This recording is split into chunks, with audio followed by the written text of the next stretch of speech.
السلام عليكم ورحمة الله وبركاته. কোন কারণে কি আমার অবাক করেছেন? কোন শত্রুতামি আছে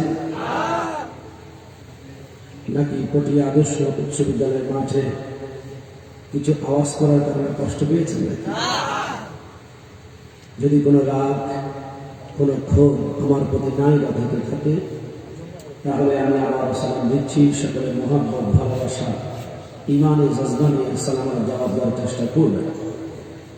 আসসালামু আলাইকুম ওয়া রাহমাতুল্লাহি ওয়া বারাকাতুহু।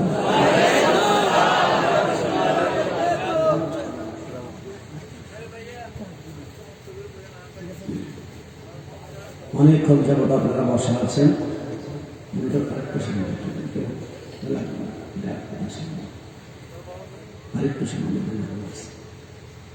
অনেকক্ষণ যাবত আপনারা বসা আছেন। অনেকক্ষণ বসে থাকলে হয় কি আমাদের কোমর ব্যথা হয়ে যায়। আমার সামনে যারা মুরব্বী আছে এদের চেহারার দিকে তাকালে বোঝা যাচ্ছে ইস একটু যদি চা খেয়ে আসতে পারতাম ভালো লাগতো, কিন্তু মাহফিলের সম্মান রক্ষাতে কেউ যাচ্ছে না, মোহাব্বত ভালোবাসা। তারপরেও রাত যেহেতু 12টার কাছাকাছি এই সময়টা যাতে করে 12টা নয় না হয়, মাগরিবের পর হয়, কি করা দরকার? একটু ব্যায়াম করা দরকার। এখানে না, এটা তা আসুন সবাই মেহরবানি করে একটু ব্যায়াম করি। কষ্ট না নিলে 10 সেকেন্ডের জন্য সবাই একটু মেহরবানি করে দাঁড়াতে হবে। এটা একটু কষ্ট দিব আপনাদের সঙ্গে, একটু দাঁড়ায় সবাই মেহরবানি করে। সবাই গানানো যদি কমপ্লিট হয় এবার গানা নামে হালকা করে কোমরটার একটু মোড়া মারেন,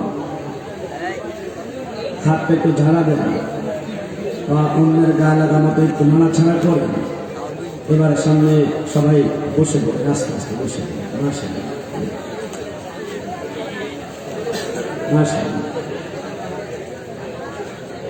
সবাই কথা না বলে সবাই জবান খুলে উচ্চ আওয়াজে একবার বলে আলহামদুলিল্লাহ।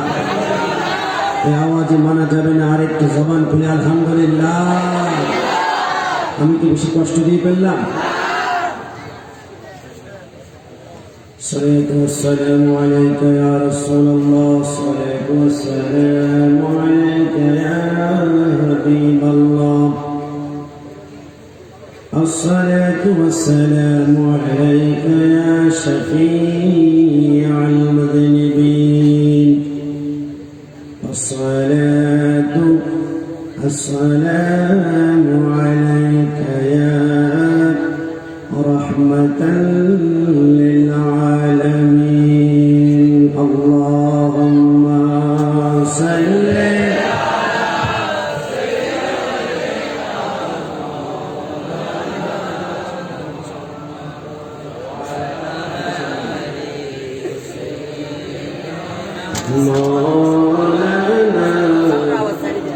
সবাই জবান বলে মোহাম্মত নিয়ে পড়ে আল্লাহুম্মা সাল্লি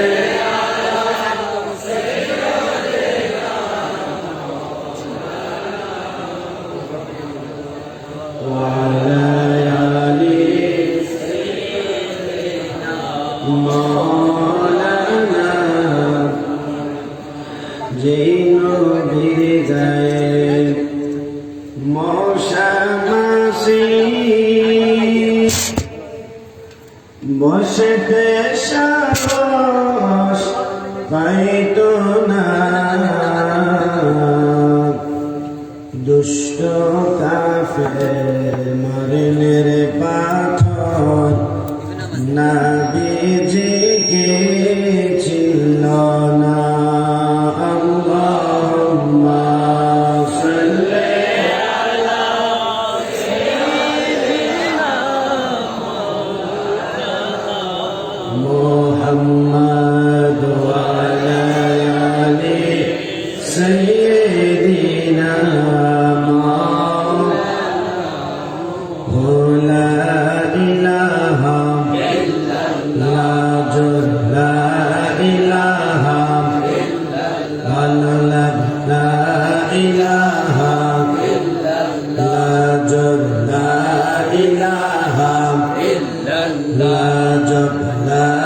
ইলাহা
মদিনা মদিনার রাস্তা চিনি না বলবো দূরে মদিনা মদিনার রাস্তা চিনি না দয়াল আল্লাহ দয়া করা দয়াল আল্লাহ দয়া করা যাব আমি মদিনা লা ইলাহা ইল্লাল্লাহ লা ইলাহা ইল্লাল্লাহ লা ইলাহা ইল্লাল্লাহ। আল্লাহর জিকির করতে কি খুব কষ্ট হচ্ছে?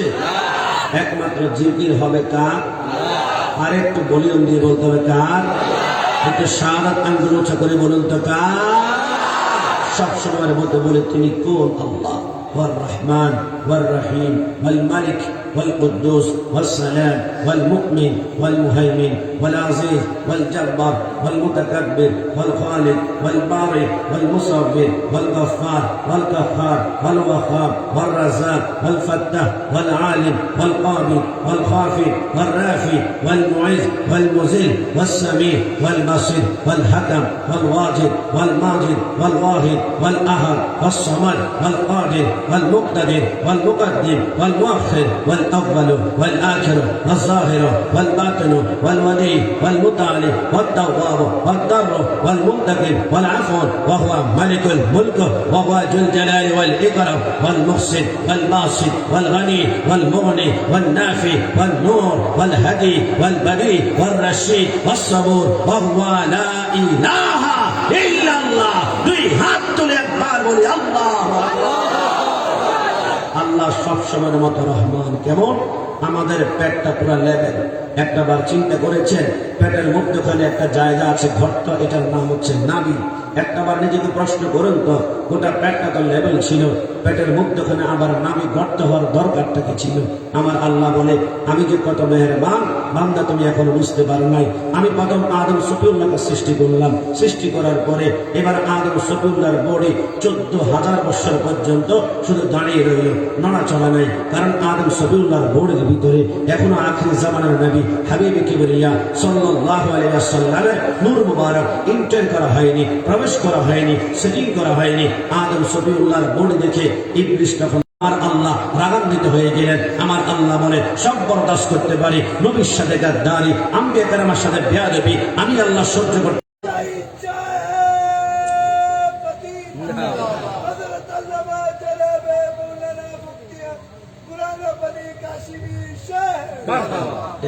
আব্দুল কালাম নাকি এটা ভাইরা আপনারা দেখেছেন কিনা জানেন না। এর থেকে টুপি আমি কিনছিলাম, কিছু মানুষ 27-28টা টুপি কিনে আপনাদের পটিয়াতে আপনাকে কিনেছিলাম নাকি।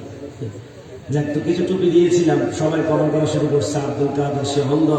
একজন আশিক রসুল, আশিক রসুল হওয়ার জন্য আপনাকে কোটিপতি হতে হবে না, আশিক রসুল হওয়ার জন্য শিল্পপতি হতে হবে। রসুলের মহাব্বত অন্তর রেখে শুধু রসুল্লাহর প্রেমের কথা শুনে যদি চোখের পানি বের হয়, এটাই হচ্ছে প্রকৃত আশিক রসুল।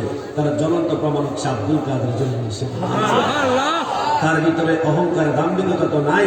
এই অন্ধত্ব চোখ নিয়ে সরকারের মদিনার প্রেমী কোথেকে যে কোন জায়গায় চিপায় চাপায় রসুলের মিলাদুন্নবীর বাগানে চলে আসে আমি বুঝি না। কারণ সরকারের মদিনার আঘাই গরম করেছেন, বিদায় তিনি বিভিন্ন জায়গায় মাহফিলে চলে যায়। আল্লাহ আমাদের যেমন আশিক রসুল মানুষ সবাই বলি আমার ভাইয়ারা। তো আমার আল্লাহ বলে আদম সফিউল্লাহর বোর্ডের মধ্যে থুতু পড়ার কারণে যে মাটিটুকু জিবরাইল বের করেছিল, আমার আল্লাহ বলে থুতুযুক্ত সেই মাটি দ্বারা আমি আল্লাহ দুনিয়ার কোনো পবিত্র জিনিস তৈরি করব না, আমি একটা নাপাক প্রাণী তৈরি করলাম। সেই থুতুযুক্ত মাটি দ্বারা আমার আল্লাহ সে নাপাক প্রাণী তৈরি করেছেন, যার নাম হচ্ছে কুকুর। জোরে জোরে বলুন সুবহানাল্লাহ।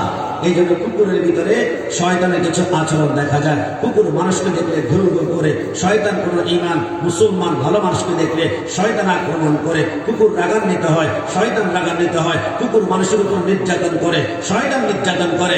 আমার আল্লাহ বলে তোমাদেরকে আমি আল্লাহ পদে পদে মেহেরবানি করেছি, সেই জন্য আল্লাহর শুকরিয়া আদায় করে আরেকটিবারের মতো জিকির করলে কি খারাপ লাগবে? শেষবারের মতো একটু জিকির হয়ে যায়, লা ইলাহা ইল্লাল্লাহ ইলাহা ইল্লাল্লাহ লা ইলাহা ইল্লাল্লাহ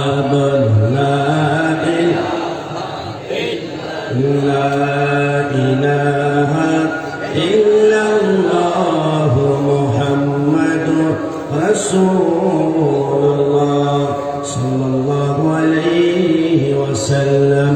বলে রে আকাশে বল, বলে রে বাতাসে বল, আমার ঘরে দয়াল নবী কবে আসবে বল।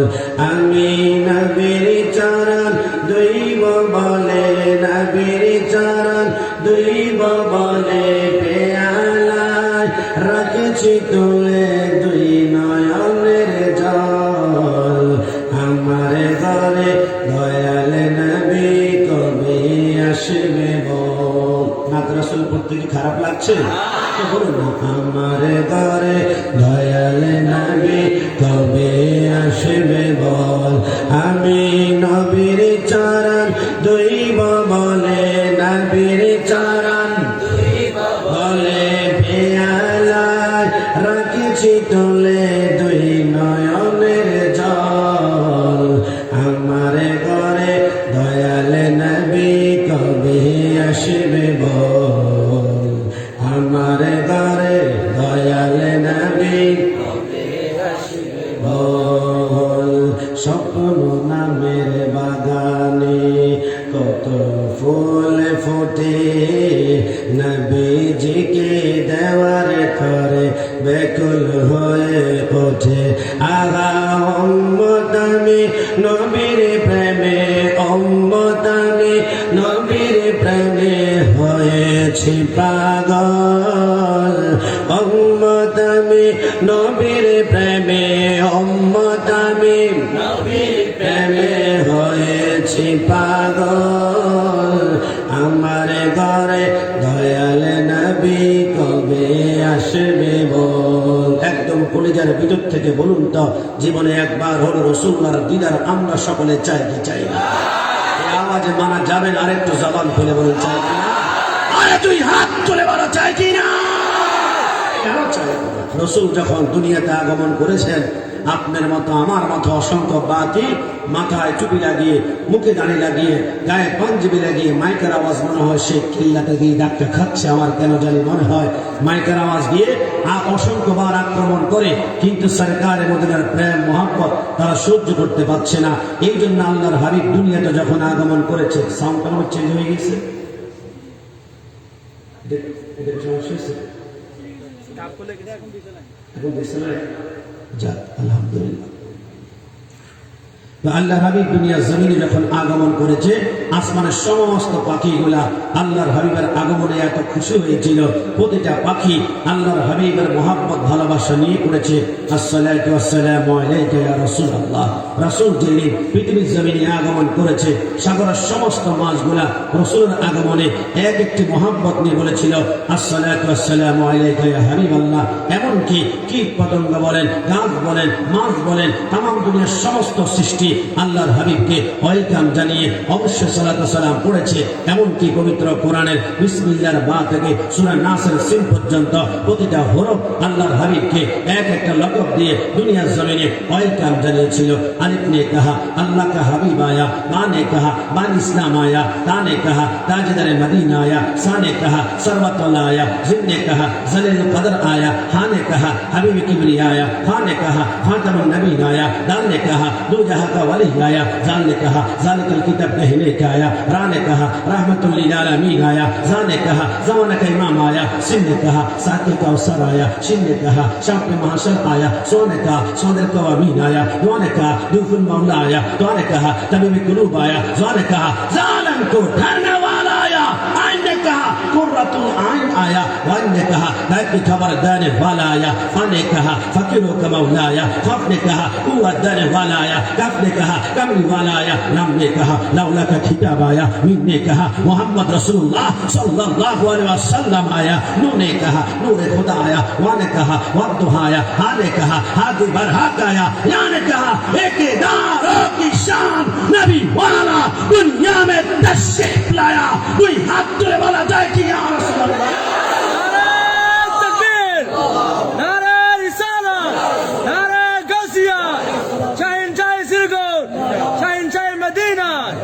সারা জীবন চেষ্টা করলেও বাতিলের গোষ্ঠী সরকারের মধ্যে শান্তি যারা পরিমাণ কমাতে পারবে না? আর একটু জবান খুলে বলেন পারবে?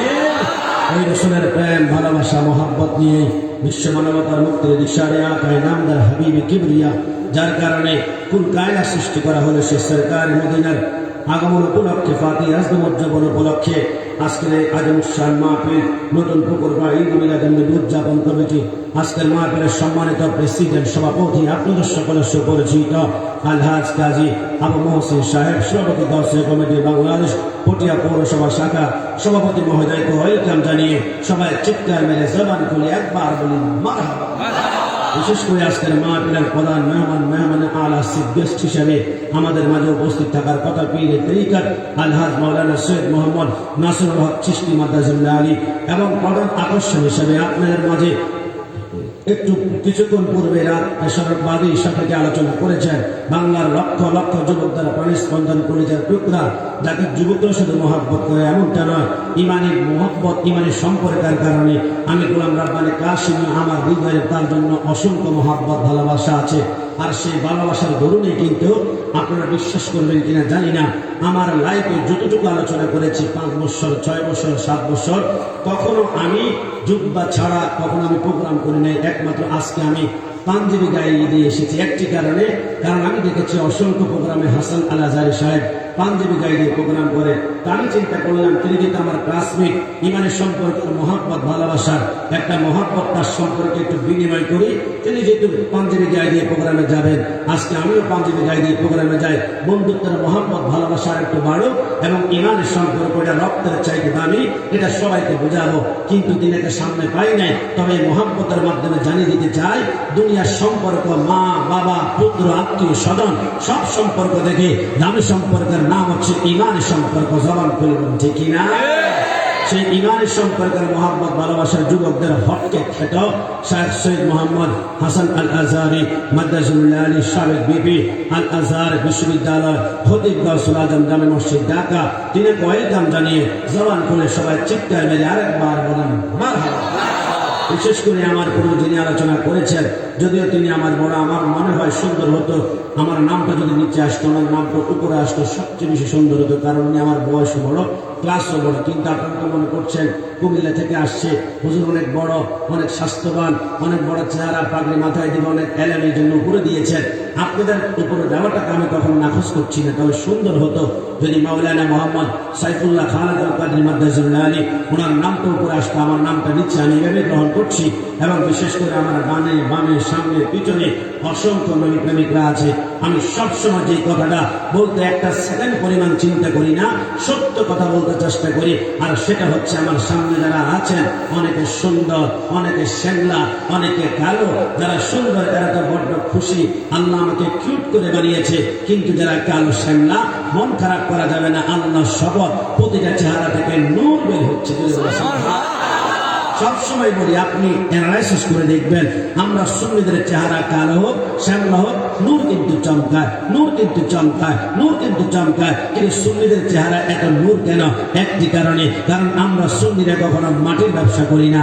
আমি বলে তো বুঝলাম না, রসুলকে আমরা কখনো মাটি বলে সম্বোধন করি না। আমাদের আকীদা রসুল হচ্ছে নূরুন আলা নূর।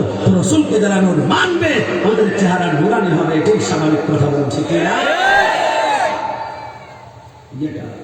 ডাইরেক্ট সাউন্ডটা অন্য গুনগুন যেটা আছে গুনগুন করতেছে, গুনগুনটা ডাইরেক্ট সাউন্ড একদম কাট্টো কাট্টো। তা আসলে নির্দিষ্ট একটা সাবজেক্ট দেওয়া হয়েছে, সাবজেক্ট খুবই অত্যন্ত গরম এবং হট এবং বাতিল। কথা বলতে হলে এখানে নরম কোনো কথা বলা যাবে না। গরম কথা বললে আপনাদের কি কোনো সমস্যা আছে? আপনারা ভয় পাবেন? ভয় পাওয়ার কারণ নাই। লিকুল্লি মুক্তালিন মুহিতুন, সেইখানে সত্য আছে, সেইখানে মিথ্যা আছে, যেখানে ওহাবি আছে সেখানে সুন্নি আছে। কথা বলি ঠিক না? আমাদের পাশে কিল্লা আছে, এই জন্য ভয় পাওয়ার কোনো কারণ নাই। কারণ এই কিল্লা করার টাইম এখানে আমাদের নাই। কারণ আমরা রসুলের পক্ষে কথা বলার কারণে আমাদের গলায় যদি 31 রক কেটে ফেলা হয় তাহলে আমাদের জীবন দিব, কিন্তু ঈমান কখনো বিক্রি করা যাবে না। আর সুন্নিদের প্রথম নিশানা হলো 4টি। আমাদের জীবনের সূত্র A+B হোল স্কোয়ারের সূত্র যেমন না জানলে বীজগণিত অঙ্ক ক্লিয়ারলি করা যাবে না, ঠিক তেমন ভাবে আমাদের জীবনের সূত্র হতে হবে ইবাদত হবে একমাত্র আল্লাহ। কার? আল্লাহ। আর একটু জবান করে কার? ইবাদত হবে আল্লাহর, মুহাব্বত হবে রাসূলুল্লাহর, সুহবত হবে ওলি আল্লাহর, আর খেদমত হবে মা বাবার। এতে কোনো সন্দেহ আছে? তাহলে আল্লাহর প্রথম ইবাদত লাগবে। ইবাদত সহজভাবে আল্লাহ বলে আমার কোন বান্দা জাহান্নামে যাক, এটা আমি আল্লাহ চাই না। আল্লাহ বুঝলাম না, আমার আল্লাহ বলে সহজে সহজে যাতে করে জান্নাতে প্রবেশ করতে পারো, এই জন্য আল্লাহ আমাদেরকে কিছু সিম্পটম জানিয়েছেন। কেমন ভাবে? আমার রব্বুল আলামিন বলে পবিত্র কোরআনে 114খানা সূরা আছে। আমি রব্বুল আলামিন পবিত্র কোরআনে প্রতিটা সূরা কিন্তু রাসূলের মুহাব্বতের কারণে এক একটা নাম দিয়েছি। তোমরা দেখো পবিত্র কোরআনে একটা সূরা আছে, নাম হচ্ছে সূরাতুন নহল। নহল শব্দের অর্থ হচ্ছে মৌমাছির সূরা। কি রে বাবা, মৌমাছির নামে আবার সূরা হয় কেন? আমার আল্লাহ বলে একটি কারণে মৌমাছির নামে সূরা দিয়েছি। আল্লাহ কেন? আমার আল্লাহ বলে আমার সরকারে মদিনা হুজরা মুবারকের মধ্যে বসে রইল। হঠাৎ করে একটা মৌমাছি সরকারে মদিনার সামনে এসে বৌ বৌ করে ঘুরছে। আমার রাসূল বলে, মৌমাছি তোমার মুখের মধু নাকি অতি মিষ্টি। এই মৌমাছি ইকুটুকি সব বন্ধ করে দেন, আমি কথা বলতে পারছি একদম ইউটিউবে যা আছে ডাইরেক্ট কথা, ডাইরেক্ট। ঠিক আছে, বয়সটা ক্লিয়ার হবে, একদম কিচ্ছু দরকার না, মেডিসিন দরকার না। কেমন? আমার সরকার মদিনা সাল্লাল্লাহু আলাইহি ওয়াসাল্লাম হুজরা মুবারকের মধ্যে বসে রইলেন। একটা মৌমাছি এসে আল্লাহর হাবিবের সামনে বৌ বৌ করে ঘুরছিল। আমার রাসূল জিজ্ঞেস করে মৌমাছি, সাথে সাথে মৌমাছির জবান খুলে যায়, লাব্বাইকা ইয়া সাদাকা ইয়া রাসূলুল্লাহ, সুবহানাল্লাহ। আমার নবী বলে, কিরে মৌমাছি, তোমার মুখের মধু নাকি অত মিষ্টি, কিভাবে তৈরি করো? মৌমাছি বলে, ইয়া রাসূলুল্লাহ, আমরা গোলাপ ফুল, গাঁদা ফুল, রজনীগন্ধা, জবা, বিভিন্ন ফুল গাছের মধ্যে গিয়ে রস সংগ্রহ করে একটা জায়গায় যখন রাখি, আমরা টেস্ট করি এটা টক ঝাল মিষ্টি কোনটা, কিন্তু আমরা কোনো স্বাদ পাই না। এটা টকও লাগে না, ঝালও লাগে না, মিষ্টিও লাগে না। বিশ্ববিখ্যাত কিতাব আমাদের সকলের পরিচিত জালালউদ্দিন রুমি রাহমাতুল্লাহ আলাইহি মুসলিম শরীফের মধ্যে মৌমাছি বলে, ইয়া রাসূলুল্লাহ, যখন এত কষ্ট করার পরে সারাদিন কোনো স্বাদ পাই না, তখন আমরা কান্না করে দিই। আমার রব্বুল আলামিনের কুদরতি কদমে আল্লাহ কোনো স্বাদ পাই না, সারাদিন কষ্ট করেছি, রসের কোনো টেস্ট পাই না। আমার আল্লাহ আমাদেরকে একটা মন্ত্র শিখিয়ে দেয়, এই মন্ত্রটা পড়ে আমরা চারপাশে ঘুরি, কিছুক্ষণ পরে এটা মধু হয়ে যায়। আমার নবী বলে, মৌমাছি এই মন্ত্রটা কি একটু বলো না। মৌমাছি বলে, হযরত জালালউদ্দিন সুয়ুতী রাহমাতুল্লাহ আলাইহি জামানের বরকতে মুফতি চো খানে মেবার আহা মদদুল মিশওয়াল তারিখে ওয়াতাল কিরারুল। মৌমাছি বলে, ইয়া রাসূলুল্লাহ, আমরা যখন টক ঝাল মিষ্টি টেস্ট পাই না, আল্লাহ আমাদেরকে একটা মন্ত্র শিখিয়ে দেয়, আর সেই মন্ত্রটা হচ্ছে আল্লাহুম্মা সাল্লি আলা সাইয়্যিদিনা মাওলানা মুহাম্মদ ওয়া আলা আলি সাইয়্যিদিনা মাওলানা মুহাম্মদ ওয়া বারিক ওয়া সাল্লিম। ইয়া রাসূলুল্লাহ, আল্লাহর কসম করে বলি, আমরা যখন একবার দুরূদ শরীফ পড়ে টক ঝাল মিষ্টি চারপাশে একটা ঘুরা মারি, কিছুক্ষণ পরে টেস্ট করে দেখি এটা দুনিয়ার 103 রকম রোগের ওষুধ হিসাবে তৈরি হয়ে যায়। এটার নাম হচ্ছে মধু। জোরে জোরে বলি সুবহানাল্লাহ। আমার আল্লাহ বলে, কিরে মৌমাছি, আমার বন্ধুকে এত মহাব্বত, এত ভালোবাসা, আমার বন্ধুর নাম জপে জপে দুরূদ শরীফ পড়ে পড়ে মধু তৈরি করেছ। যাও মৌমাছি, আমার বন্ধুর মহাব্বত নিয়ে যদি প্রত্যেক দিন দুরূদ শরীফ পড়ো, তুমি মৌমাছির নামে পবিত্র কোরআনে আমি একটা সূরা দিয়ে দিলাম, অর্থাৎ তুমি মৌমাছিকে কোরআনের সাবজেক্ট বানিয়ে দিলাম। আল্লাহ কেন বানিয়েছেন? আমার আল্লাহ বলে রাসূলের মহাব্বতের কারণে, রাসূলের মহাব্বতের কারণে। এই জন্য আল্লাহ বলে পবিত্র কোরআনে 114খানা সূরার মধ্যে অন্যতম সূরা সূরাতুন নাহল, অর্থাৎ মৌমাছির সূরা। জোরে জোরে বলে সুবহানাল্লাহ। দেখছেন, রসুলকে মহাব্বত করলে কোরআনের সাবজেক্ট হয়ে যায়, রসুলকে মহাব্বত করলে কোরআনের বিষয় হয়ে যায়। আরেকটা বিষয় হয়েছে পবিত্র কোরআনে, আরেকখানা সূরা আছে, নাম হচ্ছে সূরাতুল আনকাবুত। আনকাবুত শব্দের অর্থ হচ্ছে মাকড়সার সূরা। কি বাবা, মাকড়সা মানে আমাদের বিভিন্ন ওয়ালের কোনায় কোনায় মাকড়সার জাল বাঁধে। আপনারা তো ভালো করে জানেন কি হয়েছে, মাকড়ুস সূরা কেন হলো? অন্যতম কারণ হচ্ছে আল্লাহর হাবিব যখন মক্কা থেকে মদিনায় হিজরত করতে লাগলেন, আমরা সকলেই জানি রাসূল সরকার মদিনা গুহার ভিতরে ঢুকলেন। এবার মাকড়সা চিন্তা করলো, আমি যদি গুহার উপরে এখন জাল বেঁধে দেই, তাহলে বেঈমান কাফেররা বলবে এখানে জাল বাঁধা আছে, এখানে মুহাম্মদ সাল্লাল্লাহু আলাইহি ওয়াসাল্লাম থাকতে পারে না। মাকড়সা বলে, আমি জাল বুনতে লাগলাম, জাল বুনতে লাগলাম। মাকড়সা বলে, আমি গর্তের অর্ধেক পর্যন্ত জাল যখন বুনলাম, আমার শরীরের ভিতরে যা সুতা ছিল সমস্ত সুতা শেষ হয়ে গিয়েছে, আর অর্ধেক বাকি আছে। বাকি অর্ধেক সুতা দিয়ে যদি আমি জাল না বুনি, সরকার মদিনার উপরে কাফেররা অ্যাটাক করবে। ও মৌমাছি বলে আল্লাহর কসম এখন আর আমার মধ্যে সুতা আছে কতটুকু জানো, যে সুতাটুকু থাকলে আমার জীবন বাঁচবে, কতটুকু সুতা আছে। এই বাকি সুতাগুলি যদি রাসূলুল্লাহর গুহার উপরে আমি জাল বাঁধি তাহলে আমার জীবন সেকেন্ডের মধ্যে শেষ হয়ে যাবে। মৌমাছি বলে আমি তো মরে যাব আমার জন্য নয়, আমি তো মরে যাব দুনিয়ার কারোর জন্য নয়, আখির জামানার নবী হাবিবে কিবরিয়া সরকার মদিনা সাল্লাল্লাহু আলাইহি ওয়াসাল্লামের জন্য।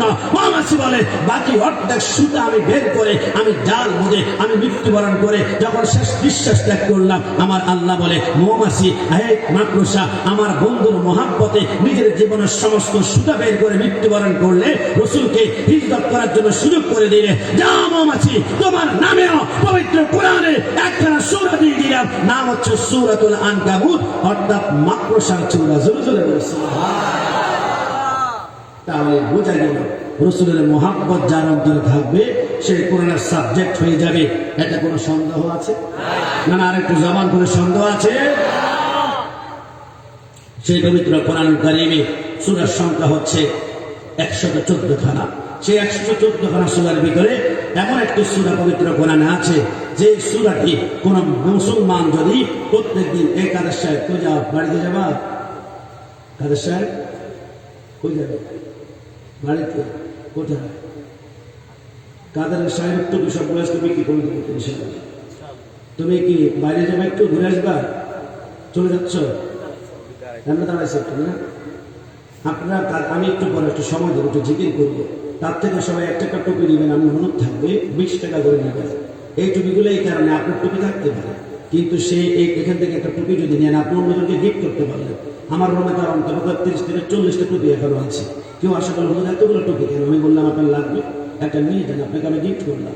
তো আপনি তাদের থেকে আমি একটা সময় দিব, আপনার সবার টুপিগুলো নেবেন। আপনাদের 5 মিনিট সময় দিলে কি কষ্ট হবে, কি খারাপ লাগবে? তো আমি বলবো এখন বসাব তাদের, কেমন আমি বলবো।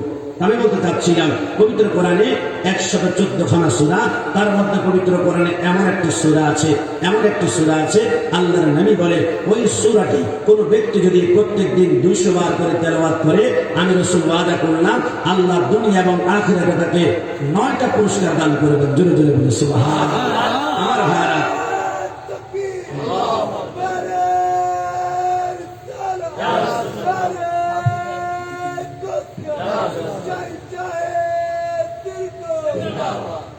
আমার ভাইরা পবিত্র কোরআনে এমন একটি সূরা যে সূরাটি প্রত্যেকদিন 200 বার করে তেলাওয়াত করবে। অসংখ্য আমল তো শুনেছেন, অন্তত পক্ষে 5 মিনিটে এই আমলটা যদি আপনার জিন্দেগি পরিবর্তন করবে আমি চ্যালেঞ্জ দিয়ে বলতে পারি।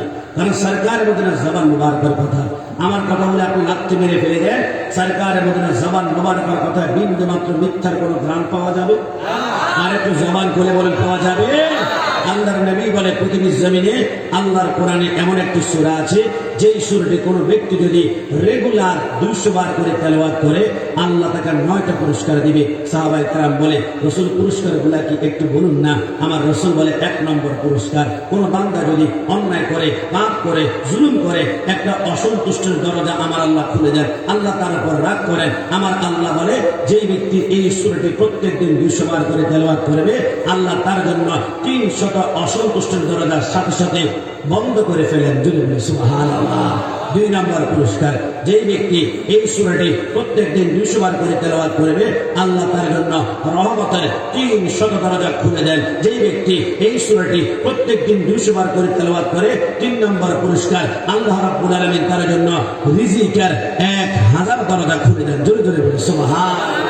যেই ব্যক্তি এই সূরাটি প্রত্যেকদিন 200 বার করে তেলাওয়াত করবে রব্বুল আলামিন দুনিয়ার জমিনে বিদ্যালয় না গিয়ে যে ইলম অর্জন করা হয় এটার নাম হচ্ছে ইলমে লাদুন্নি, আল্লাহ স্পেশাল তাকে ইলমে লাদুন্নি দান করবেন। যেই ব্যক্তি এই সূরাটি প্রত্যেকদিন 200 বার করে তেলাওয়াত করবে 5 নম্বর পুরস্কার হিসাবে আল্লাহ তাকে প্রত্যেকদিন 60 খতম কোরআন সওয়াবের আমল তার আমলনামায় আমার আল্লাহ কুদরতি হাতে লিখে দিবেন। জোরে বলে সুবহানাল্লাহ।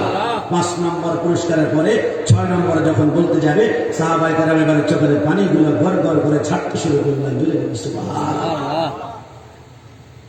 যুবক আমার পর্দার সিংহ বললেন আল্লাহর নবী সাল্লাল্লাহু আলাইহি ওয়াসাল্লামের সাহাবায়ে কেরাম বলে, ইয়া রাসূলুল্লাহ 6 নম্বর পুরস্কার কি?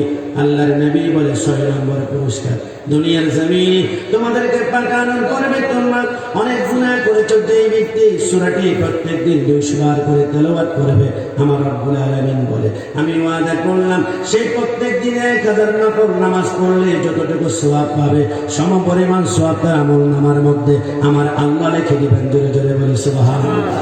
সাহাবায়ে কেরাম বলে, নবী আমার 7 নম্বর পুরস্কার কি? আল্লাহর নবী বলে, এই সাহাবায়ে কেরাম 7 নম্বর পুরস্কার যেই ব্যক্তি এই সূরাটি প্রত্যেকদিন 200 বার করে তেলাওয়াত করবে, আমার আল্লাহ দুনিয়ার মতো লম্বা এমন 50টা জান্নাত তার জন্য রেডি করে রাখবেন। জোরে বলে সুবহানাল্লাহ।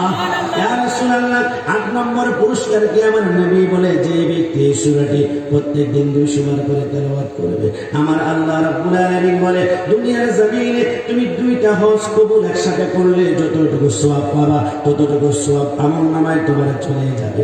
ইয়া রাসূলুল্লাহ সর্বশেষ পুরস্কার 9 নম্বর পুরস্কার কি? আল্লাহর নবী এবার চোখের পানিগুলো ছাড়তে শুরু করলেন। নবী আমার বলে, আমার সাহাবায়ে কেরাম আল্লাহর ইজ্জতের কসম করে বলি, 9 নম্বর পুরস্কার তুমি যখন দুনিয়ার জমিন থেকে মৃত্যুবরণ করবে, করার পরে গোসল হবে, দাফনের কাফন পরানো হবে, এবারে তোমাকে জানাজার নামাজ দেওয়ার জন্য মাঠের মধ্যে নিয়ে যাওয়া হবে। সমস্ত মানুষ যখন চলে আসবে, তোমার 9 নম্বর পুরস্কার জানাজার নামাজে নিয়ত বাঁধার পূর্বে আল্লাহর আসমান থেকে তোমার জানাজার মধ্যে আমার আল্লাহ 1,10,000 ফেরেশতা জানাজার নামাজে পাঠিয়ে দিবে। জোরে বলে সুবহানাল্লাহ। সাহাবায়ে কেরাম তো পাগল পারা, ইয়া রাসূলুল্লাহ ওই সূরাটির নামটি একটু বলুন না। এরা যুবক আমার পর্দার সীমা বন্ধা আল্লাহর নবী চোখের পানিগুলো ছেড়ে দিয়ে বলে, আল্লাহ তোমার মাধ্যমে সমস্ত সাহাবায়ে কেরাম পৃথিবীর মানুষকে জানিয়ে দেয় ওই সূরাটি হচ্ছে পবিত্র কোরআনের 112তম সূরা। ওই সূরার মধ্যে একটা রুকু রয়েছে, আর ওই সূরার নাম হচ্ছে সূরাতুল ইখলাস। কুল হুয়াল্লাহ সূরা। জোরে বলে সুবহানাল্লাহ। সুবহানাল্লাহ।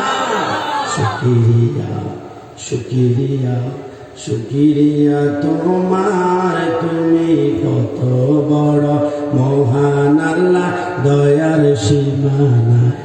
তুমি পাগড়ে বাইন্দা সাগর কর, সাগরে বইরা নগর গড়, পাগড়ে বাইন্দা সাগর কর, সাগরে বইরা নগর গড়, ধনীকে গরিব বানাও, গরিবকে বাদশাহ, তুমি কত বড় মহান আল্লাহ, দয়ার শুনো, তুমি কত বড় মহান আল্লাহ, দয়ার সীমা নাই।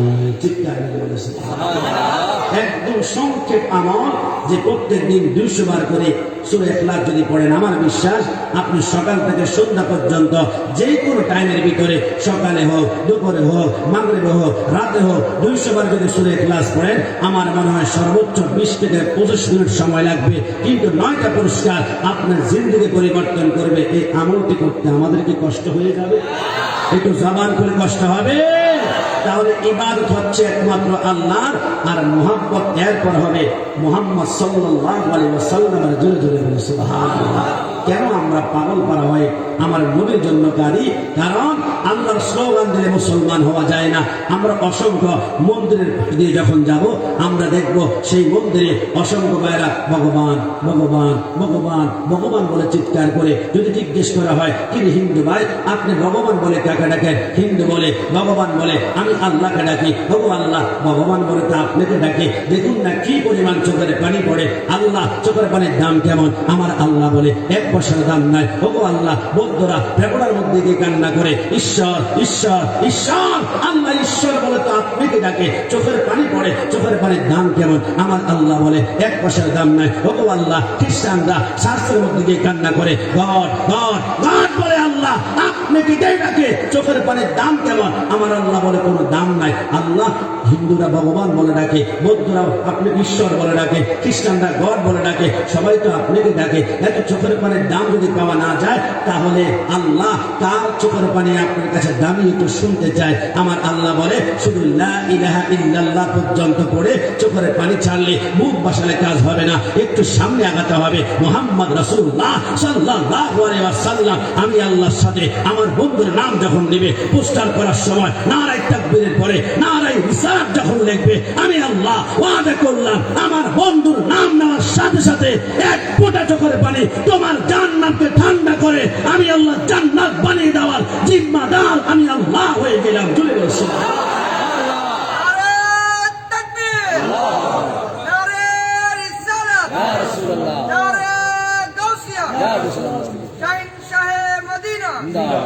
তাহলে বোঝা গেল লা ইলাহা ইল্লাল্লাহ পড়লে ইমানদার হওয়া যায় না। এটা হচ্ছে তাওহীদের স্লোগান। এই তাওহীদের স্লোগান বেশি দেয় বাতিল যারা আছে, ওরা তাওহীদের স্লোগান বেশি দেয়। ওরা রিসালাত বিশ্বাস করতে চায় না, করতে চায় না, গাদ্দারি করে। কিন্তু আমরা বলি লা ইলাহা ইল্লাল্লাহ পর্যন্ত চোখের পানি ছাড়লে কাজ হয় না। যতক্ষণ না মুহাম্মদ সাল্লাল্লাহু আলাইহি ওয়াসাল্লাম আসবে তাহলে স্পষ্ট হয়ে গেল মদিনা হচ্ছে ঈমানের বাড়ি। এই কথার মধ্যে সন্দেহ আছে? মদিনা হচ্ছে ঈমানের বাড়ি এবং ঈমানের অক্সিজেন হচ্ছে মদিনা। আপনাদের চট্টগ্রামের একজন প্রখ্যাত শায়ের আছেন, শায়ের মোহাম্মদ হাসান মুরাদ সাহেব। তিনি চমৎকার করে একটা নাম করেছেন, যতবার আমি শুনি ততবার আমার মায়া ভালোবাসা বেড়ে যায়। তিনি বলেছেন কত সুন্দর করে, লন্ডন, প্যারিস, ওয়াশিংটন, বার্লিন যেতে চাই না, হংকং, বেজিং, টোকিও, সিঙ্গাপুর চাই না, মন আমার যেতে চায় এই দুনিয়ার একটি জায়গায়, আহা সেই জায়গাটির নাম হলো মদিনা, সেই জায়গাটির নাম হলো সোনারে মদিনা। মন চায় না, চায় না? কান হাত তুলে চায় কিনা? সেই জায়গাটির নাম হলো সোনারে মদিনা। বলো সোনারে মদিনা, আমার প্রাণের মদিনা, সোনারে মদিনা, আমার প্রাণের মদিনা, সেই জায়গাটির নাম হলো সোনার মদিনা, সেই জায়গাটির নাম হলো সোনার মদিনা। মদিনা ঈমানের বাড়ি, তাহলে কোনো সন্দেহ আছে? আমি 1 বছর পূর্বে পাবনাতে গিয়েছিলাম। পাবনার কথা শুনলেই আপনারা মুসকি মুসকি হাসেন, কারণ পাবনা একটা হসপিটাল আছে, নাম হচ্ছে মেন্টাল হসপিটাল, পাগলা গারদ। আমি চিন্তা করলাম পাবনা যদি গিয়েছি তো একটু মেন্টাল হসপিটাল একটু ঘুরে আসি, কারণ ফেসবুক, ইউটিউব, টুইটারে অসংখ্য পাগল দেখে পাগলামি করে, আবল তাবল কথা বলে, যে কথা জীবনে শুনি নাই সেই পাগল সেই কথা বলে। আমার চিন্তা হলো যাই একটু পাবলা গারদে ঢুকলাম। ঢুকার পরে কয়েকজন গার্ডকে বললাম আমরা কয়েকজন পাগলের সাথে একটু কথা বলতে চাই, কুমিল্লা থেকে এসেছি, আমাদেরকে একটু দেখানোর ব্যবস্থা করুন। আমাদেরকে নিয়ে গেল। অসংখ্য পাগল দেখলাম। হঠাৎ করে একজন পাগল দেখলাম ইয়ং, সে মুসকি মুসকি হাসে আমাকে দেখে। আমি তাকে জিজ্ঞেস করলাম, অসংখ্য ইউটিউব, ফেসবুকে তোমাদের গান দেখি, তুমি কি গান পারো? পাগল হাসতে হাসতে বললো আমি পারি। আমি বললাম তাহলে আমাকে একটা গান শোনাও। আল্লাহর শপথ, আমি মনে করেছিলাম হিন্দি, উর্দু, পার্সি, নাকি কেরালা, নাকি চায়না, নাকি ইংলিশ গান শোনায়, কিন্তু সে এমন এক গান আমাকে শোনালো। একজন পাগল জবান থেকে গান শুনে আমার এই 2 চোখের পানি আমি রাখতে পারি না। ওই পাগল আমাকে শোনালো, নবী মোর পরশমণি, নবী মোর সোনার খনি, নবী নামে জপে যে জন সেই তো জাহানের ধনী, নবী মোর পরশমণি, নবী মোর সোনার খনি, নবী নামে জপে যে জন সেই তো জাহানের ধনী, নবী মোর পরশমণি। আমি পাগল হয়ে গেলাম। যে পাগল হওয়ার পরে তার মাকে চিনে না, পাগল হওয়ার পরে তার বাবাকে চিনে না, পাগল হওয়ার পরে তার স্ত্রীকে চিনে না, পাগল হওয়ার পরে তার 10 তলা বিল্ডিং এর খবর রাখলো না। যেই পাগল হওয়ার পরে তার BMW, রাইড গাড়ি বলো, রাজগোবার বলো, দুনিয়ার কোনো সম্পত্তির খেয়াল নাই। যে পাগল হওয়ার পরে দুনিয়ার সম্পর্ক বিচ্ছিন্ন হয়ে গেল, তার মাথায় নাই, সে মনে রাখতে পারে না। কিন্তু যে পাগল হওয়ার পরেও আমার নবীর মহব্বতের কথা বলতে পারে না, মহব্বতের সম্পর্ক ছাড়তে পারে না, এমন একটা পাগল যদি আমি কাশিম হতাম, নিশ্চিতভাবে ফুলসরাত পার হয়ে জান্নাতের চৌকাঠের মধ্যে চুমু খেতাম। কথা বলতে কিনা? কিন্তু কষ্টটা তো সেই জায়গায়। ওই নবীর পক্ষে কথা বলি। আজকে আমরা একটু মোহাম্মত নিয়ে ইয়া নবী সালাম আলাইকা বলে আমরা সালাম দিই। এখানে আমাদেরকে বিদআতের ফতোয়া, শিরকের ফতোয়া, কিন্তু কষ্ট লাগে সেই জায়গায়। আমরা নবীকে সালাম দিলে তোমাদের কষ্ট হয়, কিন্তু তাদের হাফিজ হুজুর কিছুদিন আগে মারা গিয়েছে, আপনার ফেসবুকে দেখেছেন। ওই হাফিজ হুজুরকে তারা দাঁড়িয়ে দাঁড়িয়ে সালাম দিয়েছিল এবং ইয়া নবী সালাম আলাইকার সাথে সাথে সালাম সালাম হাজার সালাম বলেছিল। তারা ইয়া নবী সালাম আলাইকা সহ্য করতে পারে না, কিন্তু কলরব নামে একটা শিল্প গোষ্ঠী আছে, তারা বিজয় দিবস উপলক্ষে তারা গান গিয়েছিল কত চমৎকার করে। সালাম সালাম হাজার সালাম সকল শহীদ স্মরণে স্মরণে আমার হৃদয় রেখে যেতে চাই তাদের স্মৃতির চরণে। বলুন না, সালাম সালাম হাজার মায়ের বাসায় কথা বলাতে স্বাধীন আশায় পথ চলাতে হাসি মুখে যারা দিয়ে গেল প্রাণ সেই স্মৃতি নিয়ে গেয়ে যায় গান তাদের স্মৃতির চরণে আমার হৃদয় রেখে যেতে চায় তাদের স্মৃতির চক্র। সালাম সালাম হাজার সালাম। এই শহীদদের প্রতি 16 ডিসেম্বর কিছুদিন পরে আসছে, এই শহীদদের প্রতি সম্মান আমাদেরও আছে, আমরা সালাম দিতে চাই। কিন্তু কষ্ট লাগে যে শহীদরা সৃষ্টি হতো না, আমার নবী সৃষ্টি না হলে ওই হাবিবি কিবরিয়াকে সালাম দিতে গেলে তোমরা সহ্য করতে পারে না। তোমাদের হাবিব হুজুরকে তোমরা ঠিকই সালাম দাও, তোমরা দুনিয়ার সব জায়গায় সালাম দিতে পারো, সরকারে মদিনা সালামের বিষয় আসলে তোমাদের চুলকানো শুরু হয়ে যায়। এরা নিশ্চিত ভাবে রাসূলের দুশমন। কথা বলুন ঠিক কিনা?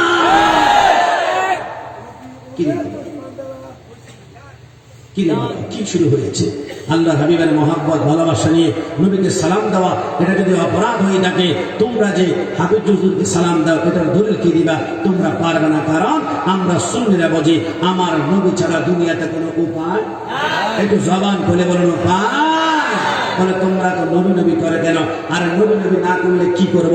আমার রব্বুল আলামিন পবিত্র কোরআনে এলান করেছেন, কুল্লু মান আলাইহা ফান ওয়া ইয়াবকা ওয়াজহু রাব্বিকা যুল জালালি ওয়াল ইকরাম। तमाम দুনিয়া একদিন নস্বাত হয়ে যাবে। আসমান বলো, জমিন বলো, আরশ বলো, লৌহ বলো, কুরসি বলো, तमाम দুনিয়া যখন নস্বাত হয়ে যাবে, আমার আল্লাহ বলে আমি আল্লাহর জিকির স্টপ হয়ে গেল। আল্লাহ বুঝলাম না, আমার আল্লাহ বলে আসমান জমিনে কেউ নাই, আমার জিকির স্টপ, আমার জিকির স্টপ। ওগো আল্লাহ, আপনার জিকির বন্ধ হয়ে গেল, আপনার বন্ধুর জিকির দুরূদ শরীফ কি চালু থাকবে? আমার আল্লাহ বলে আমার জিকির স্টপ হতে পারে। तमाम দুনিয়া আমার জিকির করার জন্য কেউ নাই, আসমানে নাই, জিন নাই, ইনসান নাই। ইসরাফিল যখন সিংহায় ফুঁক দেয় আমার জিকির বন্ধ, কিন্তু আমার বন্ধুর জিকির বন্ধ হবে না। আল্লাহ কেমন ভাবে? আমার আল্লাহ বলে আমার জিকির করার জন্য কেউ থাকবে না, কিন্তু আমার বন্ধুর দুরূদ শরীফ পড়ার জন্য আমি স্বয়ং আল্লাহ বিদ্যমান আছি। যদি বলি সুবহানাল্লাহ। তাহলে রাসূলের শান সারা জীবন চেষ্টা করলে মিটানো যাবে? একটু জবান খুলে বলেন যাবে? যারা মিটাতে চায় তাদেরকে আমরা বলি ওহাবি। ওহাবি মানে হচ্ছে গাদ্দার, ওহাবি মানে হচ্ছে বেয়াদব, আর তারা হচ্ছে বাতিল। এই জন্য তাদেরকে মাঝে মাঝে আমাদেরকে ভ্যাকসিন না দিলে হয় না, তো তাদেরকে আমরা মাঝে মাঝে বলি আর কি, কোরআনের কথাগুলো হাদিসের কথাগুলো মাইনা মাইনা চইল ও হাবিবালানা সুন্নি হইয়া থাই। বলুন ও হাবিবালানা সুন্নি হইয়া থাই। আপনি কি ভয় পাচ্ছেন? কোন সমস্যা আছে? গাড়ি নিয়ে আসলাম আমি, আমার গাড়ি ভাঙলে ভাঙবো তো আমার গাড়ি, আগুন লাগবো তো আমার গাড়ি, আমি তো ভয় করি না, কারণ শহীদ নুরুল ইসলাম ফারুক শিক্ষা দিয়ে গিয়েছেন তোমার গলার 21 রাত কাটা হবে, কিন্তু ঈমান কখনো বিক্রি করা যাবে না। আমরা সুন্নি পরিচয় খুশি নাকি বেজার? ডান হাত তুলে বলতে খুশি না বেজার? একটা জবান বন্ধ থাকবে না সবাই। কোরআনের কথাগুলো হাদিসের কথাগুলো মাইনা মাইনা ছিল ও হাবিবাল্লাহ।